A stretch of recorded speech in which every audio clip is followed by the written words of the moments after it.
నమస్తే, welcome to city హాట్వే news. బులెటిన్లో ముందుగా హెడ్లైన్స్ చూద్దాం.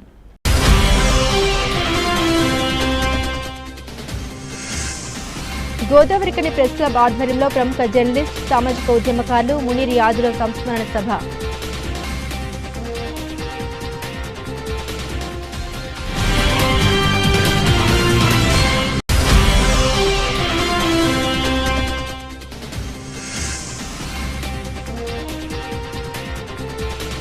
సిఐగా పదోన్నతి పొందిన పెద్దంపేట యువకుడు.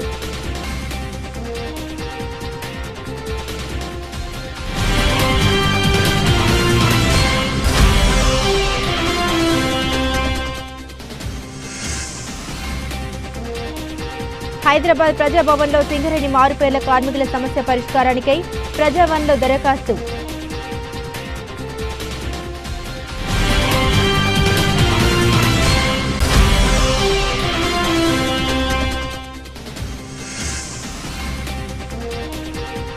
కామ విజయ్ ఆధ్వర్యంలో ఈరోజు అమ్మ పరివార్ ఆశ్రమంలో పిల్లల సమక్షంలో కేక్ కటింగ్.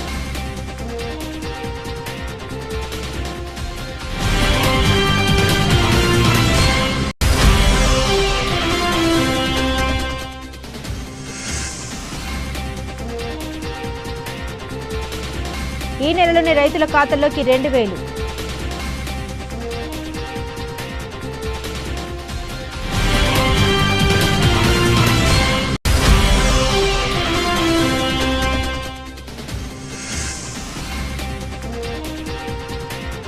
భక్తి శ్రద్ధలతో నూతనంగా నిర్మితమైన శివాలయం మరియు త్రిశక్తి అమ్మవార్ల ఆలయ నిర్మాణ కార్యక్రమం.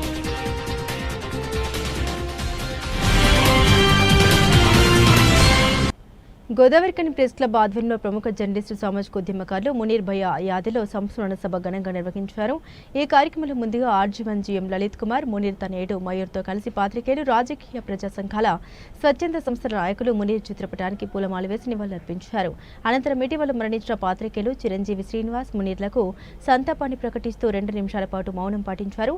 కళాకారులు మునీర్ పాత్రికేయునిగా, సామాజిక ఉద్యమకారుడిగా భూస్వామ్య వ్యవస్థకు వ్యతిరేకంగా చేసిన పోరాటాలను గుర్తు చేసుకుంటూ పాటల రూపంలో వినిపించారు. ఈ సందర్భంగా పలువురు పాత్రికేయులు, రాజకీయ ప్రజా సంఘాల, స్వచ్ఛంద సంస్థల యూనియన్ నాయకులు మాట్లాడారు. ఒక జర్నలిస్టుగా, కమ్యూనిస్టుగా, సామాజిక ఉద్యమకారునిగా మునీర్ పేద ప్రజానికానికి అందించిన సేవలు చిరస్మరణీయమని తెలిపారు. మునీర్ మరణం పాత్రికేయ రంగానికి, కార్మికులకు, కర్షకులకు, సామాన్య ప్రజానికానికి తీరని లోటని అన్నారు. పుట్టిన ప్రతి మనిషికి మరణం తప్పకపోయినా తాను జీవించున్న కాలంలో వారు చేసిన పోరాటాలు, ప్రజా సమస్యల పట్ల స్పందించిన తీరు, సేవలు ఎల్లప్పుడూ చిరస్మరణీయంగా ఉంటాయని తెలిపారు. మునీర్ కలం నుండి వెలువడిన ప్రతి అక్షరం ఒక అగ్నికణంలా, తూటాల్లాగా ఉండేవని గుర్తు చేశారు. తెలంగాణ ఉద్యమ సమయంలో కూడా సింగరేణి జేఏసీకి కన్వీనర్ వ్యవహరించారని గుర్తు చేశారు. నిర్బంధాల సమయంలో తమ జీవితాన్ని పణంగా పెట్టి ప్రభుత్వాలకు వ్యతిరేకంగా వార్తా కథనాలు అందించిన వారిలో మునీర్ ఒకరని చెప్పుకొచ్చారు. మునీర్ విగ్రహాన్ని గోదావరికని ప్రాంతంలో ఏర్పాటుకు కృషి చేద్దామని అన్నారు. కాగా మునీర్ విగ్రహ ప్రతిష్టాపన, మునీర్ జీవితంపై ఒక పుస్తకం ఆవిష్కరణ, ప్రతి సంవత్సరం మునీర్ పేరిట ఉత్తమ జర్నలిస్ట్ అవార్డు ఇవ్వాలని రామ్మూర్తి సభలో ప్రతిపాదన చేశారు. ఈ సంస్మరణ సభకు సీనియర్ పాత్రికేయులు మాదేశు రామ్మూర్తి అధ్యక్షత వహించగా, ప్రెస్ క్లబ్ అధ్యక్షులు పూదిరి కుమార్, ప్రధాన కార్యదర్శి పాంతెల శ్యామ్, మాజీ అధ్యక్షులు వంశీ, ఎలక్ట్రానిక్ మీడియా అధ్యక్షులు సతీష్, సీనియర్ పాత్రికేయులు ఎస్ కుమార్, మునీర్ తమ్ముడు ఎండి సంధాని, రాజకీయ నాయకులు, యూనియన్ ప్రతినిధులు, ప్రజా సంఘాల నాయకులు, స్వచ్ఛంద సంస్థల నాయకులు Deeti Balaraju, K Swamy, Miryala Rajareddy, Kengarla Mallaiah, Tummala Rajareddy, Riyaz Ahmed, K Vishwanath, I Krishna, Tokala Ramesh, A Maheshwari, Konda Kumar, Nimmakal Yedukondalu, Yeleswaram, Venkatesh, Gautham, Govardhan, Kannam Lakshminarayana, JV Raju, Ramulu తదితరులు ఉన్నారు.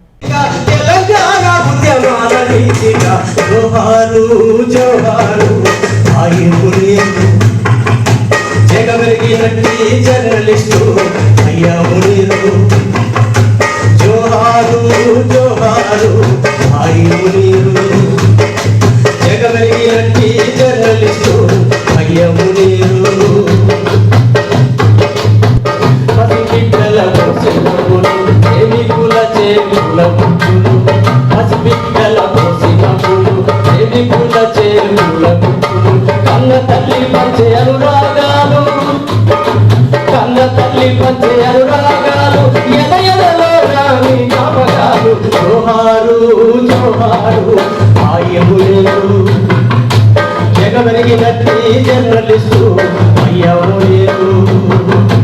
జోహారు జోహారు హాయి మునీరు, జగమెరిగినట్టి జర్నలిస్టు అయ్యా మునీరు.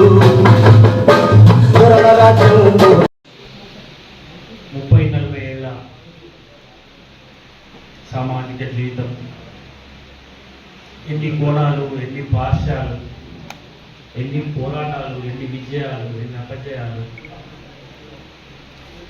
ఎంత ప్రభావితం చేయగలిగే మనిషి. బతుకున్నప్పుడు మనిషి విలువ తెలియదు, పోతేనే అర్థమవుతుందని చెప్తే అది ఇప్పుడు మా అనుభవంలో కనిపిస్తున్నది. ఇప్పుడు మళ్ళా అన్నాడు కదా, గ్రంథాలు రామాయణ భారతాలు ఏదో అరగంట పావుగంట సంస్మరణ సభలో చెప్పుకుంటే ఒడిసే వలపూత కాదు. అయితే జర్నలిస్టుగా మేము ఆయన నుంచి చూసింది, ఇక్కడ ఓపెన్ కాస్ట్ కోసం పర్యావరణ పరిరక్షణ సమావేశం పెడితే అందరూ వార్తలు రాశారు. కానీ నేను రావంకర్ మాట్లాడతానని ఒక ముసలామ ఏదో పల్లెటూరు నుంచి వచ్చి వాళ్ళ బాధ ఈ పరిశ్రమలు ఏర్పడడం వల్ల రాయపోసం మనం మాట్లాడతానా అని, మరి ఎవరమ్మా నువ్వు మాట్లాడేదంటే రాయపోసం మనం మాట్లాడతానా అని ఆమె స్పీచ్ అంటే ఆమె బాధ చెప్పింది. మునీరు అది మాత్రమే రాసేది, ఆయన కళ్ళతో రాయలే, విలేకరితనం లేదు. క్యాప్షన్ కూడా నేను రాయపోషమ్మను మాట్లాడతానా అని ఆంధ్రజ్యోతిలో క్యాప్షన్. ఒక రిపోర్టరు ప్రజల కోసం రాయాల్సిన వార్త ప్రాచుర్యం పొందితే, ప్రచురణకు నోచుకుంటేనే ఆ విలేకరి గొప్పోడు, ఆ వార్త ప్రభావం ఉంటుంది. పత్రికలు కూడా ఇట్లాంటి విలేకరులు రాసే వార్తలు వింటే స్వభావము కలిగి ఉన్న పత్రికలు ఉండాలి. అవి లేకపోతే వీడు ఎంత పురిటినప్పుడు మాట శిశువు బయటికి వెళ్ళాలి. సేమ్ పత్రికలు అప్పుడు అట్లా ఉండే, సమాజం అట్లా ఉండే. సమాజం నుంచి కుమారన్న చెప్పినట్టు అనేక దర్శనలు తల్లి గర్భంలో పుట్టినప్పటి నుంచి అనుభవించుకుంటూ వచ్చిన వ్యక్తులుగా ఉన్నాం కనుక అవి రాయగలిగినాం, అవి ప్రాచుర్యంలోకి వచ్చినాయి. ఇవాళ అవి చెప్పుకోగలుగుతున్నాం. అట్లాగే తెలంగాణ కోసం ఉద్యమించాలన్నప్పుడు ఆంధ్రప్రదేశ్ మాకు జర్నలిస్టు సంఘం ఉండే. అన్ని రాజకీయ పార్టీలో ఉన్న తిప్పలు మా జర్నలిస్టులకు కూడా అప్పుడు ఉండే. మా సంఘం ఏం చెప్తుందంటే, రాష్ట్రం వేరైనాక మీరు తెలంగాణ యూనిట్ పెట్టురా, యూనియన్ది ఉమ్మడి రాష్ట్రం ఉన్నప్పుడు ఆంధ్రప్రదేశ్ వర్కింగ్ జర్నలిస్ట్ యూనియన్ ఉంటుంది అనేది. దాని మీద మేము రామూర్తి, నేను, మునీరు, కుమారన్న లాంటి కొంచెం ఈ కోల్బెల్ట్ నుంచే ఈ ఆలోచన వచ్చింది. ఇంకా తెలంగాణ ప్రాంతంలో ఉన్న వరంగల్లో ఒక 2-3 మిత్రులు మేము అందరం ఒక ఏడాది కొట్లానే మా యూనియన్ తోటి. వాళ్ళు ససేవే వీళ్ళే. ఎందుకు వీళ్ళే అంటే అన్ని రాజకీయ పార్టీల మీద ఆంధ్రాల ప్రభావం ఎట్లుందో యూనియన్ల మీద కూడా ఉంది. ఆ ఇబ్బంది కమ్యూనిస్టు పార్టీలు కూడా చివరి వరకు అవస్థపడ్డాయి. అప్పుడు తెలంగాణ జర్నలిస్ట్ ఫోరం అనేది అది యూనియన్ కాదు, అది కాదు, ఒకటి బొడ్రాయి పట్టుకొని మేము కొట్లాట మొదలుపెట్టే ఢిల్లీ పోయాం. జంతర్ మంతర్లో 3 రోజులు ధర్నా. భారతదేశంలో ఉన్న జర్నలిస్టు అన్ని భాషల జర్నలిస్టులను పిలిచి తెలంగాణ ఉద్యమం సంబంధించిన సీరియస్నెస్ ఏదో చెప్పాలి అనే దాని మీద మేము ఒక 3 రోజులు పోయినాం. పోతే అప్పుడు జేఏసీ నుంచి 3 రోజులు ధర్నా చేసాం. మేము జేఏసీ నుంచి అందరూ ఇచ్చారు, ఏ పార్టీలో అయితే దానికి కాంగ్రెస్లో అప్పుడు ఉన్న వాళ్ళ మంత్రులు కూడా వచ్చారు, జనార్దన్ రెడ్డి వాళ్ళు వీళ్ళు వచ్చారు. మాకు వద్దంటాను ఇద్దలేరు రా అని ఆ మునీరు నేను పోరాడుతున్నాను. ఇక మనోళ్ళు 10:30-11 గంటల వరకు కొంచెం చల్లబడ్డరు ఇక మంచిగానే. వీడేది రాని మొదలుపెట్టి రామూర్తి, నేను, మునీరన్న పోరాడుతున్నాం. వాళ్ళు ఇట్లా మైకు పట్టిరు అంతే, మంత్రులు వాళ్ళు. రాజగోపాల్ రెడ్డి ఢిల్లీలో, మరి మన ఊరుగా పైన కాదు. చెప్తున్నది ఏంటంటే, ఇప్పుడు కరోనా ఎక్కడో చైనాలో పుట్టి ప్రపంచమంతా ఎవ్వరికి తెరవకుండా ఎట్లా వ్యాప్తి చెందిందో, 60వ దశకంలో ఎక్కడెక్కడో విప్లవాలు రకరకాల చోట్ల ఇతర ప్రాంతాల్లో, మన దగ్గర బెంగాల్లో కానీ ఇట్లా స్టార్ట్ అయిన ఉద్యమాలు అదొక కరోనా గాలిలో ఇట్లా వచ్చినట్టు మొత్తం ప్రపంచమంతా ఒక విప్లవోద్యమ వాతావరణం, ఒక చైతన్యం, ఒక తిరుగుబాటు వచ్చింది. ఆ సంఘర్షణకు సమాజం కూడా అప్పుడు అట్లాంటి వాతావరణం కలిగి ఉన్నది. అప్పుడు పుట్టినోడు ఎవడో రైటో లెఫ్టో కాకుండా నడవ నిలబడ్డాడు ఎవరు లేడు. అయితే అటో నిలబడ్డాడు, లేకపోతే ఇటో నిలబడ్డాడు. మనం అందరం పిసేలేసో తెలియకుండా ఇటు పక్కన నిలబడ్డాం. ఇటు పక్క నిలబడ్డోడు ఎవడు సుఖపడలే అని పెళ్ళం పూర్వంగా ఎవడు బాగుపరచలే. నిన్న దుఃఖం వచ్చితే కానీ ఏంటంటే నంబాల కేశవరావు చచ్చిపోతే ఆయన గురించి పత్రికలలో రాసినాయి. 1975లో ఉస్మానియా యూనివర్సిటీలో ఎంటెక్ ఆయన ఎంటెక్ స్టూడెంట్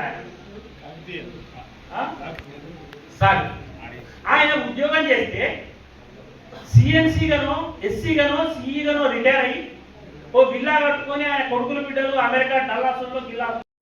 సీనియర్ పాత్రికేయులు రామూర్తి గారు, అదేవిధంగా సభ నిర్వహిస్తున్నటువంటి ప్రెస్ క్లబ్ అధ్యక్షులు కుమార్ గారు, ఈ కార్యక్రమాలు అతిథిగా వచ్చిన అందరికీ పెద్దలందరూ చాలా మంది సమయము బాగున్నదనే ఉద్దేశంతో ప్రతి ఒక్కరికి పేరు పేరు నమస్కారం తెలుపుతూ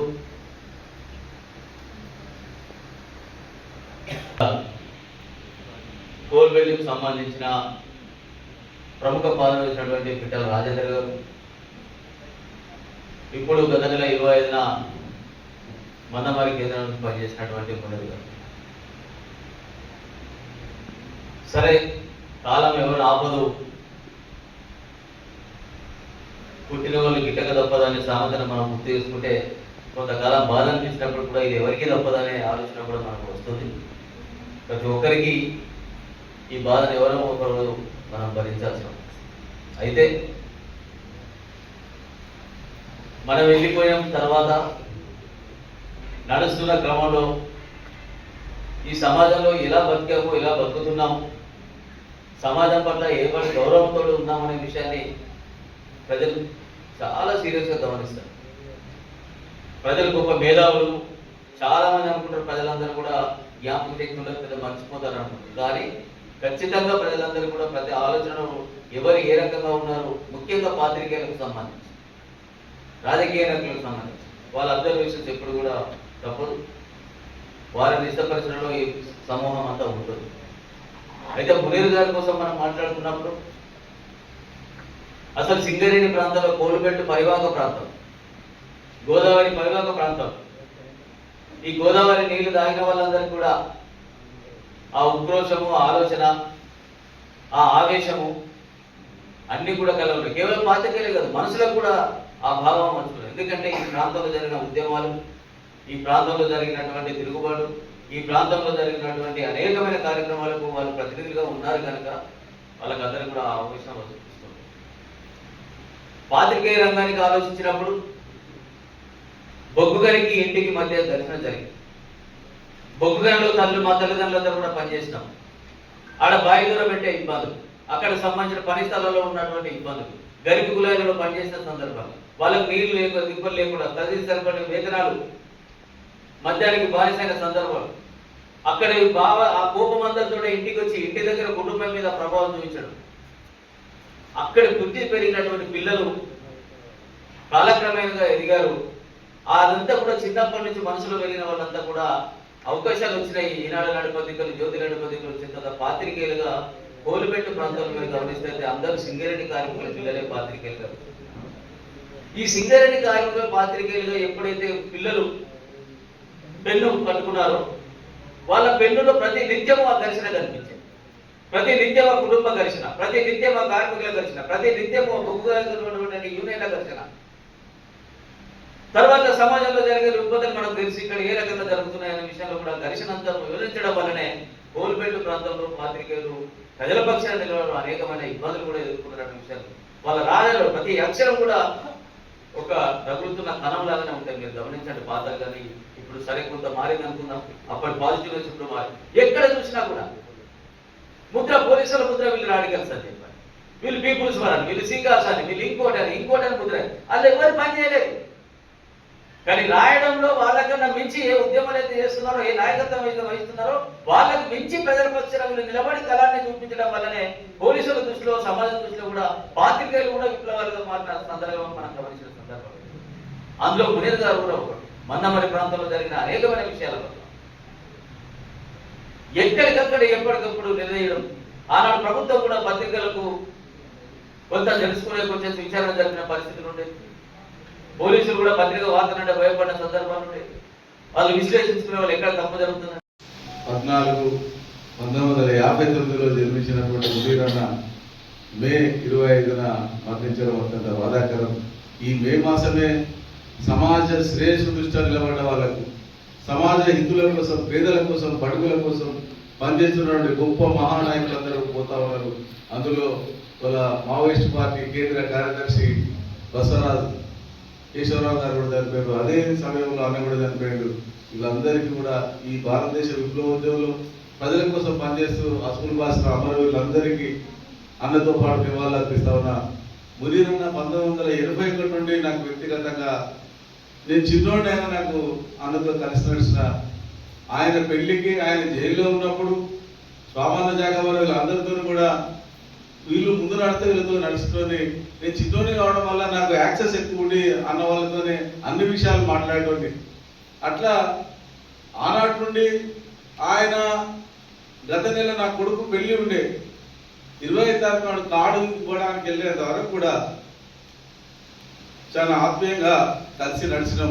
అనేక కష్టాలలో ఆయన ఎన్ని ఇబ్బందులు పడ్డా ఆ ఫోటోలో ఏదైతే నవ్వు ఉందో ఆ నవ్వును చెదిరిపోకుండా నిలబడ్డాడు తప్ప ఆయన కష్టాన్ని కన్నీళ్లను బయటికి చెప్పినవాడు కాదు, ఎవరితో పంచుకున్నవాడు కాదు. ఆయన చేస్తున్న ఉద్యోగం, ఆయన రాసే రాతలకు చాలా ఇబ్బంది కలిగించినప్పటికీ వాటన్నిటిని తట్టుకొని నిలబడ్డాడు.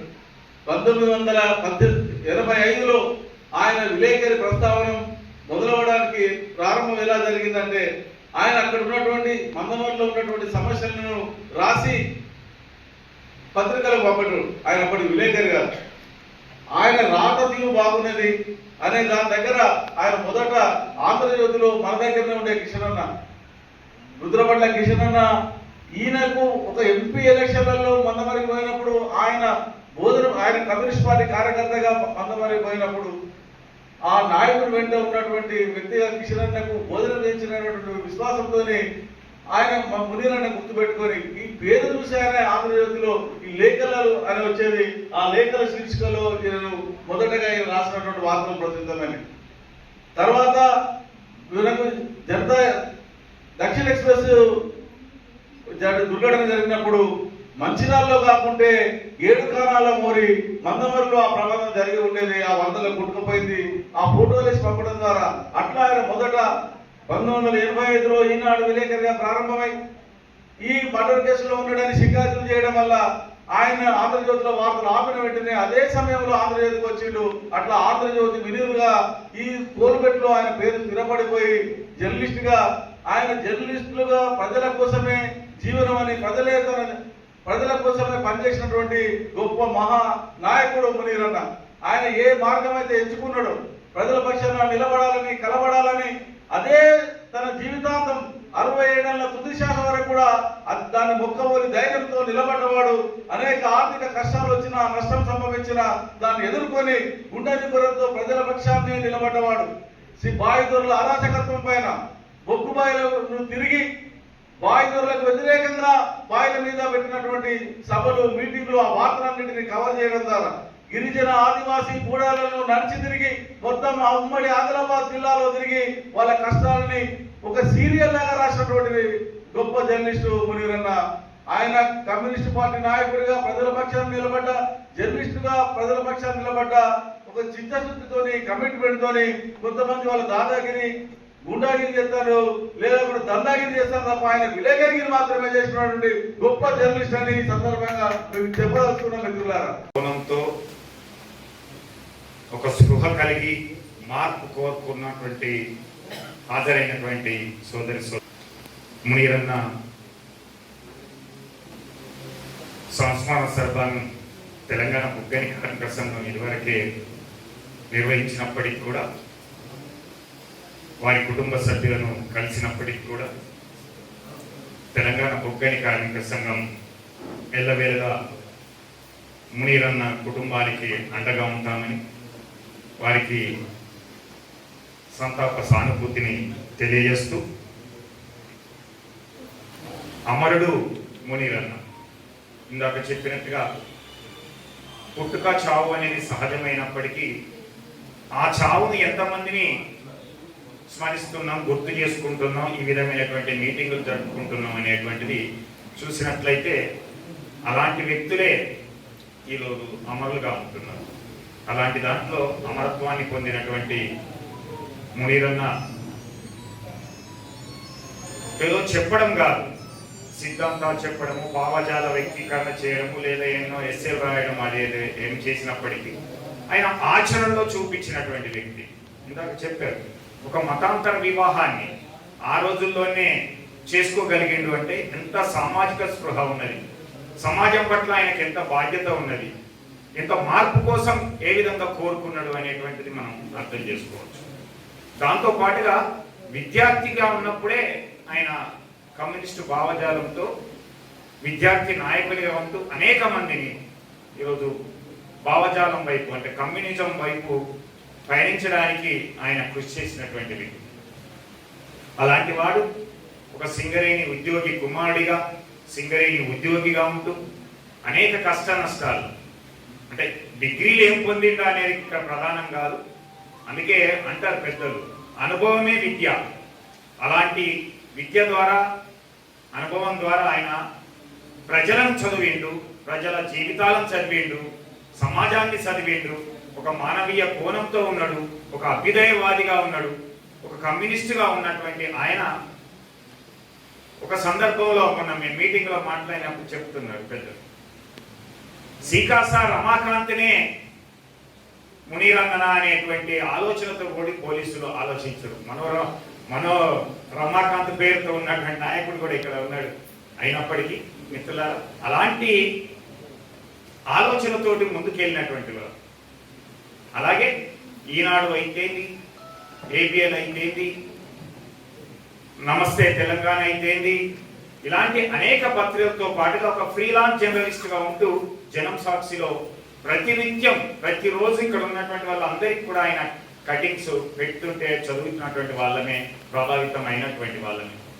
అలాంటి నాయకుడు ఈరోజు మన ముందు లేకపోవడం, భౌతికంగా ఆయన లేకున్నప్పటికీ ఆయన ఒక ఆలోచన విధానం అయితేంది, ఆయన ఏదైతే చెప్పదలుచుకున్నటువంటిది లేదా పత్రికల ద్వారా మనకు వచ్చినటువంటి అవన్నింటినీ కూడా మనం చూసినటువంటి వాళ్ళ కొంతమేరకైనా ఒక స్పందించి ఒక సామాజిక స్పృహతో ఆయనకి అండగా నిలిచి ఆయన ఆలోచన విధానానికి ముందుగా వెళ్తే బాగుంటుంది. దానికే మనం సరైనటువంటి నివాళులు అర్పించిన వాళ్ళం అవుతాం అనేటువంటిది కూడా తెలియజేస్తూ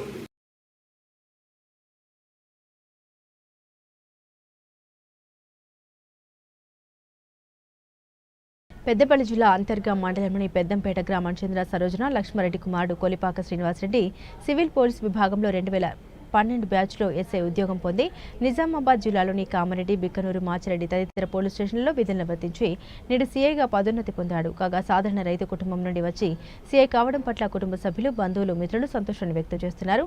భవిష్యత్తులో మరిన్ని ఉన్నత పదోన్నతులు పొందాలని ఆకాంక్షిస్తూ శుభాకాంక్షలు తెలిపారు. సింగరేణి చీకటి సూర్యుల ఆవేదన, మారుపేర్ల సమస్య పరిష్కారంపై ప్రభుత్వానికి తెలియజేయడానికి హైదరాబాద్ ప్రజాభవన్లో ప్రజాపాటు దరఖాస్తు చేశారు. కేవలం ప్రభుత్వంపై భరోసాతోనే మారుపేర్ల కార్మికులు ఉన్నారని తెలియజేసుకున్నారు. గతంలో ఎలక్షన్ సమయంలో తెలంగాణ రాష్ట్ర సీఎం యనమల రేవంత్ రెడ్డి ఇచ్చినటువంటి హామీ మారుపేర్ల సమస్యలను గుర్తు చేసుకుని కార్మికుల సమస్యలు పరిష్కరించాలని కోరారు. అనేకసార్లు ప్రస్తుతం ఉన్నటువంటి తెలంగాణ రాష్ట్ర కోల్డ్ బెల్ట్ ఎమ్మెల్యేలకు, ఎంపీలకు అనేక మెమోరాండంలు సమర్పించడం జరిగింది. కానీ ఆ మెమోరాండంలు చెత్తబుట్ల పాలు మాత్రమే అవుతున్నాయి. ఇప్పటికైనా మా యొక్క ప్రజావాణి దరఖాస్తును పరిశీలించి సమస్యకు పరిష్కారం చూపుతారని ప్రభుత్వంపై ఎంతో ఆశతో ఉన్నామని తెలియజేశారు. సింగరేణి మారుపేర్ల గ్రీవెన్స్ నెంబర్ GPDL 066225000002 ఈటీ అప్లికేషన్ ని ఎనర్జీ డిపార్ట్మెంట్ ద్వారా సింగరేణి యాజమాన్యానికి ఫార్వర్డ్ చేయడం జరిగింది. దయచేసి మా సమస్య యొక్క పరిష్కారం చూపి మారుపేర్ల కార్మికుల పిల్లలకు ఉద్యోగ అవకాశం కల్పిస్తారని కోరుకుంటున్నామన్నారు. ఈరోజు చెన్నూరు గౌరవ ఎమ్మెల్యే వివేక్ వెంకటస్వామి సరోజుల పెళ్లి రోజు శుభ సందర్భంగా కామ విజయ్ ఆధ్వర్యంలో ఈరోజు అమ్మ పరివార్ ఆశ్రమంలో పిల్లల సమక్షంలో కేక్ కటింగ్తో పాటు fruits, breads packets, biscuits, sweets, పౌష్టికాహార పదార్థాలు అందజేయడం జరిగింది. అంతేకాకుండా అన్నదాన కార్యక్రమం నిర్వహించడం జరిగింది. ఈ కార్యక్రమం ముఖ్య అతిథిగా మల్లికార్జున్, తిప్పారపు మధు, నరేందర్ రెడ్డి, రఫీక్, మచ్చుకుర్తి, మహేష్, సర్దార్, అఖిల్, చారి, దినేష్, శ్రీనివాస్, విజయ్, రాజు, కళ్యాణ్ కుమార్, ప్రిన్స్ శ్రీకాంత్ తదితరులు పాల్గొన్నారు. మన గౌరవ చెన్నూరు శాసనసభ్యులు, మాజీ ఎంపీ డాక్టర్ వివేక్ వెంకటస్వామి గారు మరియు సరోజాదేవి గారి వివాహ దినోత్సవ సందర్భంగా అమ్మ పరివారంలో ఏర్పాటు చేసినటువంటి ఈ వివాహ దినోత్సవ వేడుకలకు ఏర్పాటు చేసినటువంటి మిత్రుడు కామ విజయ్ గారికి, అదేవిధంగా ఈ కార్యక్రమం హాజరైన మిత్రులందరికీ కూడా వారి పెళ్లిరోజు శుభాకాంక్షలు తెలియజేస్తూ, వివేక్ గారి గురించి ఈ ప్రాంత ప్రజలందరికీ తెలుసు. ఎందుకంటే వెంకటస్వామి గారి తనయుడుగా రాజకీయాల్లోకి అడుగుపెట్టిన తర్వాత ఈ ప్రాంతంలో చెరగని ముద్ర వేసినటువంటి వ్యక్తి వివేక్ వెంకటస్వామి గారు. అప్పట్లో తెలంగాణ ఉద్యమంలో కేంద్ర మంత్రి పదవిని సైతం త్యజించి తెలంగాణ రాష్ట్ర సాధన ధ్యేయంగా పనిచేసినటువంటి వ్యక్తి వివేక్ వెంకటస్వామి గారు. అదే కాకుండా ఈ రోజు వరకు ఆ కుటుంబంలో ప్రత్యేకించి వివేక్ వెంకటస్వామి గారి మీద ఏ విధమైన అవినీతి మచ్చ లేకుండా ప్రజలకు అందుబాటులో ఉంటూ, కార్యకర్తలకు అందుబాటులో ఉంటూ ఈ ప్రాంత అభివృద్ధికి ఎంతో కృషి చేసినటువంటి వ్యక్తి. ఆనాడు ఎంపీగా ఉన్నప్పుడు కూడా ఈ ప్రాంతంలో మూసివేయబడిన ఆర్ఎఫ్సీలను తెరిపించి 10,000 కోట్ల రూపాయల మారిటోరియం ఇప్పించిన ఘనత కూడా మన వివేక్ వెంకటస్వామి గారికి చెందుతుంది. అంతేకాకుండా ఈ ప్రాంతంలో చెన్నూరు శాసనసభ్యునిగా ఎన్నికైన తర్వాత కూడా 10 సంవత్సరాల పాటు పెండింగ్లో ఉన్న కేతనపల్లి ఆర్ఓబిని కూడా అనతి కాలంలోనే ఓపెన్ చేయించిన ఘనత కూడా వివేక్ వెంకటస్వామి గారికి చెందుతుంది. అంతేకాకుండా ఈరోజు చెన్నూరు ప్రాంతంలో ఎన్నో అభివృద్ధి కార్యక్రమాలు చేస్తూ చెన్నూరు అభివృద్ధిని ధ్యేయంగా పనిచేస్తున్నటువంటి వ్యక్తి వివేక్ వెంకటస్వామి గారు. అంతేకాకుండా వారి తనయుడు వంశీకృష్ణ గారు కూడా ఈ ప్రాంత నుంచి పార్లమెంట్ సభ్యునిగా ఎన్నికై ప్రజలకు అందుబాటులో ఉంటూ ప్రజా సమస్యల మీద పార్లమెంట్లో గలమెత్తుతూ ఈ ప్రాంత ప్రజల మన్నలను చొరగొన్న వ్యక్తి వంశీకృష్ణ గారు. ఆ విధంగా వారి ఇద్దరు తండ్రి కొడుకులు కూడా ఈ ప్రాంత ప్రజలకు అందుబాటులో ఉంటూ ఈ పేద ప్రజల అభ్యున్నతి ధ్యేయంగా పనిచేస్తున్నటువంటి వ్యక్తి వివేక్ వెంకటస్వామి గారు. ఇదే విధంగా మరిన్ని వివాహ వార్షికోత్సవాలు వారు జరుపుకోవాలని చెప్పని ఆ భగవంతుడు వారి కుటుంబానికి అష్టైశ్వర్యాలు ఆయురారోగ్యాలు కల్పించాలని చెప్పని ఈ సందర్భంగా కోరుతాము.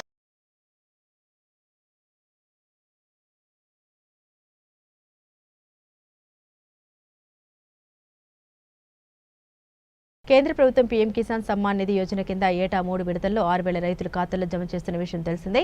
ఇప్పటి వరకు 13 విడతల్లో అకౌంట్లో డబ్బులు జమ చేయగా ఇప్పుడు 20వ విడత డబ్బుల్ని ఈ నెలలోనే జమ చేయనున్నట్టు తెలుస్తోంది. ఈ ఏడాదికి సంబంధించి తొలి విడత 2,000ను ఫిబ్రవరిలో జమ చేయగా రెండో విడత నగదుని ఈ నెల 3వ వారంలో జమ చేయనున్నట్లు సమాచారం. కిసాన్ నిధి అందాలంటే అర్హులైన రైతులు ఈ కేవైసీ చేసుకోవాలి. పాలకుర్తి మండల పరిధిలోని కుక్కల గూడూరు గ్రామాల్లో భక్తి శ్రద్ధలతో నూతనంగా నిర్మితమైన శివాలయం మరియు త్రిశక్తి అమ్మవార్ల నిలయం నిర్మాణ కార్యక్రమం విజయవంతంగా పూర్తి కావడం పురస్కరించుకుని ప్రత్యేక పూజ కార్యక్రమాలు ఘనంగా నిర్వహించబడ్డాయి. ఈ పవిత్ర సందర్భంగా రామగుండం శాసనసభ్యులు మక్కాన్ సింగ్ రాజ్ ఠాకూర్ మరియు ఆయన సతీమణి మక్కాన్ సింగ్ సేవా సమితి చైర్మన్ మనాలి ఠాకూర్ ముఖ్య అతిథులుగా పాల్గొని ఆలయ దర్శనం చేసుకున్నారు.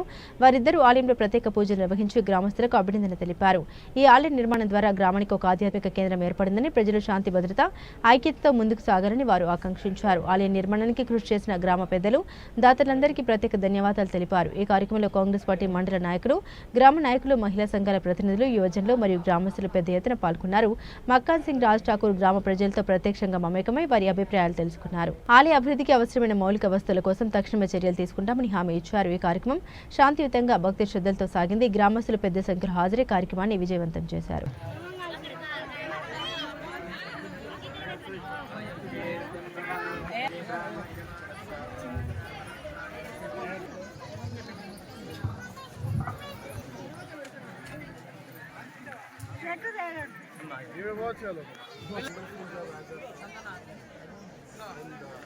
And really it's an honor, it's an honor that you still, in spite of being in America, you're trying to... We heard a lot about you. We heard a lot about you. Thank you. God bless you.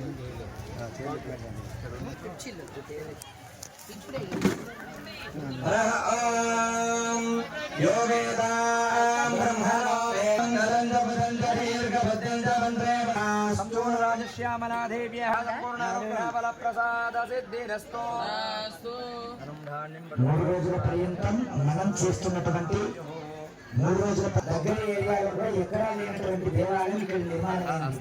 ఏంటి అంటే ఒకే పీఠం పైన లలితామ్మవారు, రాజశ్యామల, వారాహి 3 ఏకకాలంలో ఒకే పీఠంపై ప్రతిష్ట జరిగింది.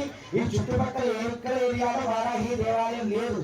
అదిగాక రాజశ్యామల ప్రస్తుతం మీకున్నటువంటి స్థితిలో మీ చేరికి రక్షణ దేవత ఏదంటే రాజశ్యామలే. కనుక ఈ రోజు సౌభాగ్యమైనటువంటి రోజు. ఆ రోజున రాజశ్యామల మొదటి దర్శనం గ్రామ దర్శనం తర్వాత ప్రధాన అధికారికంగా వచ్చింది కూడా మీరే కనుక అమ్మవారి దర్శనాన్ని అమ్మవారి దర్శనం చేస్తాం. బయలుదేరి వచ్చాను. నమస్కారం అందరికీ. హలో.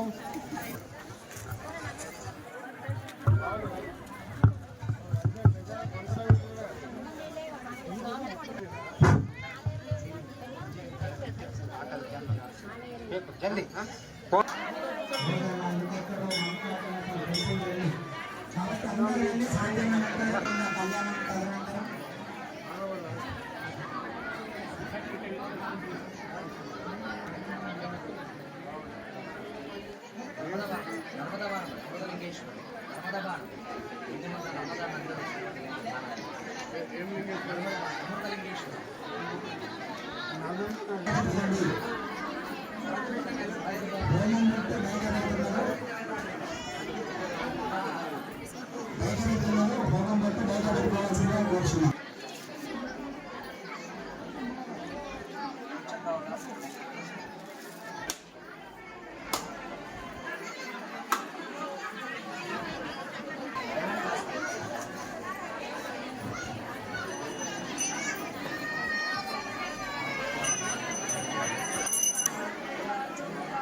సింగరేణిలో సిబిఎస్ఈ ఎడ్యుకేషన్కు చైర్మన్ గారు నిర్ణయం తీసుకోవడం జరిగింది. ప్రతి ఏరియాలో ఒక సిబిఎస్ఈ స్కూల్ ఏర్పాటు చేయాలని హెచ్ఎంఎస్ కోరుతుంది. కొన్ని ఏరియాల్లో సిబిఎస్ఈ పాఠశాలలో ఎడ్యుకేషన్ మొదలు కాకముందే దందాలు మొదలుపెట్టిన చోట మోటార్ లీడర్లు సింగరేణి యాజమాన్యం కార్మికుల పిల్లలకు, కాంట్రాక్టు కార్మికుల పిల్లలకు పూర్తి ఎడ్యుకేషన్ అంతే విధంగా చూడాలి. పైరవీకారులకు మీరు సహకరిస్తే చూస్తూ ఊరుకోమని హెచ్చరిస్తున్నాం. 100% సింగరేణి కార్మికుల పిల్లలకు, కాంట్రాక్టు కార్మికుల పిల్లలకు ఇవ్వాలి అని హెచ్ఎంఎస్ కోరింది యాజమాన్యం. 80% ఇస్తామని ఒప్పుకోవడం జరిగింది. 20% రికమెండేషన్కు అంటే ఎలా? పీడీఎఫ్ వాళ్ళకి ఇవ్వాలి కానీ ఎమ్మెల్యేలకు, ఎంపీలకు రికమెండేషన్స్ ఇస్తే ఎలా? ప్రాజెక్టు ఎఫెక్టెడ్ విలేజెస్ వాళ్లకు ఇవ్వచ్చు. ఈ పైరవీకారులు అడ్డుగా మారితే మాత్రం చూస్తూ ఊరుకోమని హెచ్ఎంఎస్ రాష్ట్ర అధ్యక్షులు రియాజ్ అహ్మద్ డిమాండ్ చేశారు. కార్మికుల పిల్లలకు క్వాలిటీ ఎడ్యుకేషన్ చేయాలని ఆయన కోరారు. సింగరేణి యాజమాన్యానికి, ఎడ్యుకేషన్ డిపార్ట్మెంట్కు హెచ్ఎంఎస్ హెచ్చరిక. చదువు నాశనం చేసిండ్రు. ఒకప్పుడు సింగరేణి స్కూల్లో రికమెండేషన్ నడవకపోయేది, స్ట్రిక్ట్గా ఉండేది. ఇలా చదువుకున్న వాళ్ళు ఐఏఎస్ ఆఫీసర్లు కూడా అయినరు సింగరేణి స్కూల్లో. ఈ మధ్యకాలంలో దరిద్రపు ఆఫీసర్లు కొందరు చదువు మనం ఎందుకు చెప్పాలి, సొసైటీకి పెట్టాలి అని చెప్పిన తర్వాత, సొసైటీ అని పేరు తీసుకొచ్చిన తర్వాత ఎవరు అడ్మిషన్ తీసుకోవడానికి భయపడుతున్నారు. సింగరేణిలో అంత స్మాష్ అయిపోయింది ఎడ్యుకేషన్. అయినా ఇప్పుడు ప్రతి ఒక్క కార్మికుడు పిల్లలను సెంట్రల్ సిలబస్లో చదివేయాలని ఎన్టీపీసీకి పోయి రికమెండ్ చేసుకుంటారు. అడుక్కునే పరిస్థితి ఏర్పడ్డది మన సింగరేణి కార్మికులు బిడ్డల చదువు కోసం. ఏదో మన అందరి డిమాండ్ మీద హెచ్ఎంఎస్తో పాటు అందరం ప్రయత్నం చేసినాం. బలరాం నాయక్ గారు కృషి చేసినారు. సెంట్రల్ సిలబస్ సింగరేణికి తీసుకొచ్చారు.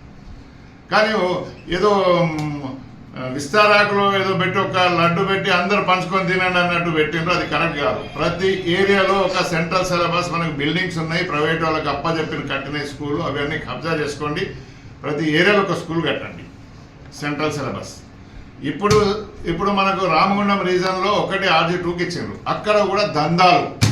ఏంటిది తమాషా చేస్తారా మీరు? దీంట్లో 80% మొత్తం 100% సింగరేణి కార్మికుల పిల్లలకే ఇవ్వాలి అని నేను అడిగితే 80% ఇస్తాం, 20% రికమెండేషన్ ఎవరు అంటే పీడీఎఫ్ అట. పీడీఎఫ్ వాళ్ళకు ఓకే, వాళ్ళకు కొంత ఇవ్వచ్చు. కానీ పొలిటికల్ లీడర్లకు, ఎమ్మెల్యేలకు, ఎంపీలకు, తర్వాత కార్పొరేటర్లకు, బుట్టి లీడర్లకు కూడా కొంత పర్సెంటేజ్ అట. భూ నిర్వాసులోనే కొంత పర్సెంటేజ్ అట. భూ నిర్వాసులు ఎక్కడున్నారు సార్? భూములు ఎప్పుడు తీసుకున్నారు మీరు? భూములు ఎప్పుడో తీసుకున్నారు, అయిపోయింది. ఎప్పుడో 150 సంవత్సరాల కింద తీసుకున్న భూములను కూడా భూ నిర్వాసులను తీసుకొస్తే జీపులు వాళ్ళకే, బొలోరోలు వాళ్ళకే ఒక బిజినెస్ అయిపోయింది. ఎడ్యుకేషన్లో కూడా వాళ్ళకి ఇస్తారండి. ఏంది ఇది? తమాషా చేస్తుందా? ఇది కరెక్ట్ పద్ధతి కాదు. మేము సీరియస్గా చెప్తున్నాం. మేము 45 రోజులు సమ్మె చేసి 5 స్కూళ్ళు సంపాదించుకున్నాం సింగరేణి కార్మిక సంఘాలం ఆనాడు. దాన్ని సర్వనాశం చేసిండ్రు. సర్వనాశం చేసి ఇప్పుడు ఏదో బలరాం నాయక్ గారు కష్టపడి ఒక తీసుకొచ్చారు, పర్మిషన్ తీసుకొచ్చారు. ఆ స్కూల్లో కూడా సిన్సియర్గా అపాయింట్ చేయాలి. ఇప్పటికే ఎమ్మెల్యేలు, ఎంపీలు, మినిస్టర్లు ఇంత కట్టొచ్చింది. ఎడ్యుకేషన్లో కూడా ఓకే, డిప్యుటేషన్లో దందా చేసిన పైసలు దండుకున్నారు, ట్రాన్స్ఫర్లో దందా చేసిన పైసలు దండుకున్నారు, మెడికల్ బాగా దందా చేసుకుని దండుకున్నారు. ఎడ్యుకేషన్ సీట్లకు కూడా దందా మొదలైంది. విజిలెన్స్ ఏం చేస్తానని చూడండి. ఇప్పుడు ఇవాళ నేను ఓపెన్గా ఛాలెంజ్ చేస్తున్నా మేనేజ్మెంట్కు. ఎడ్యుకేషన్ అనేది సీరియస్గా ఉండాలి, సిన్సియర్గా ఉండాలి, క్వాలిటీ ఉండాలి. టీచర్లను కూడా మంచి వాళ్ళని సెలెక్ట్ చేయాలి. ఈ లీడర్ పెండ్లానికి, ఆ ఆఫీసర్ పెండ్లానికి, ఇంకో చెప్పినోనికి పెండ్లాలకు ఎడ్యుకేషన్ లేకుండా టీచర్కి ఇస్తే వాళ్ళు పనిచేయరు. సెలక్షన్ పెట్టి మెరిట్ ఉన్న వాళ్ళకు టీచర్స్ ప్లస్ ఎలక్షన్ స్టూడెంట్స్ కూడా అడ్మిషన్స్ కూడా వాళ్ళకి ఇవ్వాలి. ఫస్ట్ ప్రయారిటీ సింగరేణి కార్మికులకు అందరికి ఇవ్వాలి. ఒక నిజంగానే ఒక పెట్టిన కదా % 20% అన్నాం. మరి మేమేం తప్పు చేసినాం? ట్రేడ్ యూనియన్ కూడా 5% ఇవ్వు, 5 జాతీయ సంఘాలు 5 ఒక్కొక్క 1% ఇవ్వు. దీనిని వ్యతిరేకిస్తున్నా, కానీ వాళ్ళకి ఇస్తున్నప్పుడు మా ట్రేడ్ యూనియన్లు కూడా ఇవ్వాలి. ట్రేడ్ యూనియన్లు గాలిపోయినారు. మేము అక్కడ చక్కగా నిలబడితే నీ స్కూళ్ళు గీసులు అన్నీ బంద్ అవుతాయి. కనుక RG2లో ఇవాళ ఇంటర్వ్యూ జరుగుతుంది. పొలిటికల్ లీడర్ కట్టబట్టుకున్నారు, కార్పొరేటర్స్ కట్టబట్టుకున్నారు. ఇంట్లో ఆఫీసర్లే PDF పేరు మీద సర్టిఫికేట్ తీసుకుపోయి వానికి ఇస్తాం, ఇంకో పేరు సర్టిఫికేట్ తీసుకుని వానికి ఇస్తామని ఇట్లా దీంట్లో కూడా దందా నడుస్తుంది. ఆ దందా ఆపండి. సెలక్షన్ అడ్మిషన్ అన్నది ఇంపార్టెంట్. కాన్వెంట్ స్కూళ్ళల్లో ఎవరిని అడుగు పెట్టనివ్వరు. కాన్వెంట్ స్కూళ్ళలో ఇప్పటి కూడా వాళ్ళకి నేను సపోర్ట్ చేస్తున్నా. కాన్వెంట్ స్కూల్లో రికమెండ్ తీసుకురావడానికి ఎవరికి గేట్ లోపల కూడా రానివ్వరు. మీరు కూడా అట్లనే చేయండి, సెలక్షన్ చేయండి. మా సింగరేణి ఆఫీస్లో కూడా, సింగరేణి స్కూల్లో కూడా అది అంతకుముందు పైరవికారులకు ఎవరికి అడుగు పెట్టనివ్వలే, సిన్సియర్గా తీసుకున్నారు. ఇవాళ సింగరేణిలో కూడా సెంట్రల్ సిలబస్ అదే విధంగా తీసుకోవాలని HMS డిమాండ్ చేస్తుంది.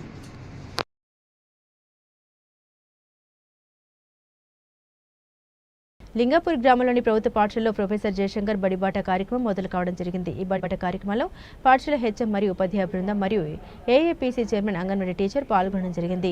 గత విద్యా సంవత్సరం పాఠశాలలో జరిగిన కార్యక్రమాలు గ్రామస్తులకు వివరిస్తూ పాఠశాలలో 5వ తరగతిలోని 7 విద్యార్థులు మోడల్ స్కూల్కు ఎంపిక కావడం జరిగిందని, మరికొందరు గురుకులాలకు సెలెక్ట్ కావడం జరిగిందని, NTPC నిర్వహించే జేమ్స్ ప్రోగ్రాంకు మన పాఠశాల నుండి 8 మంది 5వ తరగతి చదువుతున్న విద్యార్థులు ఎంపిక కావడం జరిగిందని తెలిపారు.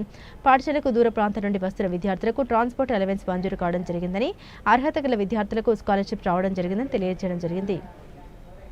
పాఠశాలలో ఆంగ్ల మాధ్యమంలో బోధన జరుగుతుందని, అనుభవజ్ఞులైన క్వాలిఫైడ్ టీచర్లచే విద్యా బోధన, విశాలమైన తరగతి గదిలో ప్రశాంతమైన వాతావరణంలో విద్యా బోధన ఉంటుందని చెప్పడం జరిగింది. ప్రతి విద్యార్థిపై వ్యక్తిగత శ్రద్ధ ఉంటుందని తెలియజేయడం జరిగింది. పాఠశాలలో ఉచిత పాఠ్య పుస్తకాలు, నోట్ పుస్తకాలు, ఉచిత యూనిఫామ్ మరియు ఉచిత మధ్యాహ్న భోజనం, రక్షిత మంచినీరు, సుశాలమైన ఆట స్థలం, గ్రంథాలయం ఉన్నట్లు తెలియజేయడం జరిగింది. విద్యార్థుల మనో వికాస్ అభివృద్ధికి సాంస్కృతిక కార్యక్రమాలు, ఆటలు నిర్వహించడం జరుగుతుందని విద్యార్థుల తల్లిదండ్రులకు వివరించడం జరిగింది.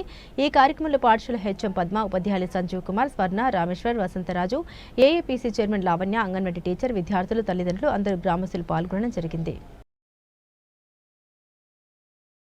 MP UPS Lingapur English Medium 1 to 7th class.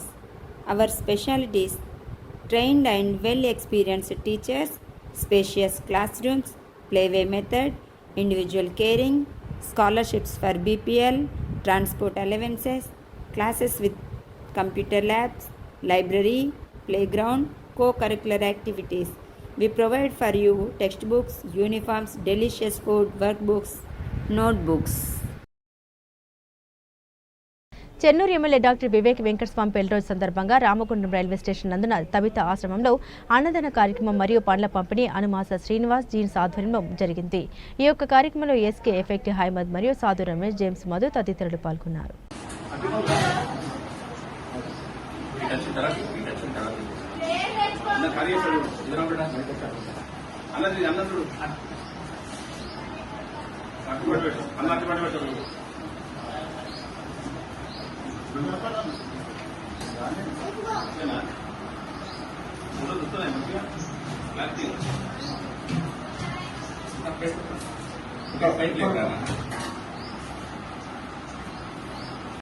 Bulletin ముగించే ముందు హెడ్లైన్స్ మరోసారి.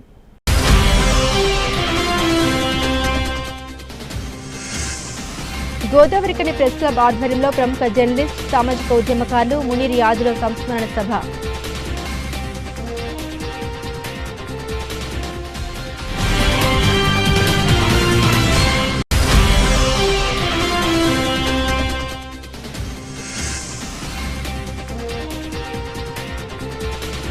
సిఐగా పదోన్నతి పొందిన పెద్దంపేట యువకుడు.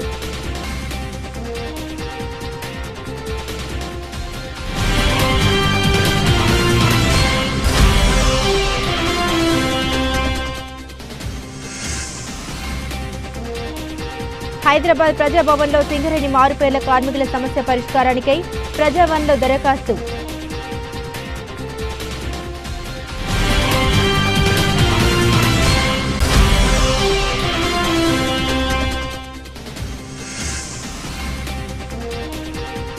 కామ విజయ్ ఆధ్వర్యంలో ఈరోజు అమ్మ పరివార్ ఆశ్రమంలో పిల్లల సమక్షంలో కేక్ కటింగ్.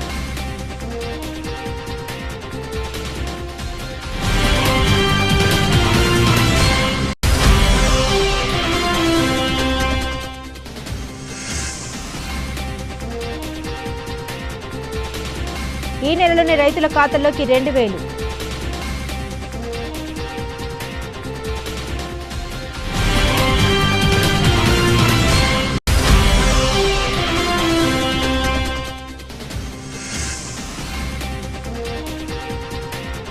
భక్తి శ్రద్ధలతో నూతనంగా నిర్మితమైన శివాలయం మరియు త్రిశక్తి అమ్మవార్ల ఆలయ నిర్మాణ కార్యక్రమం.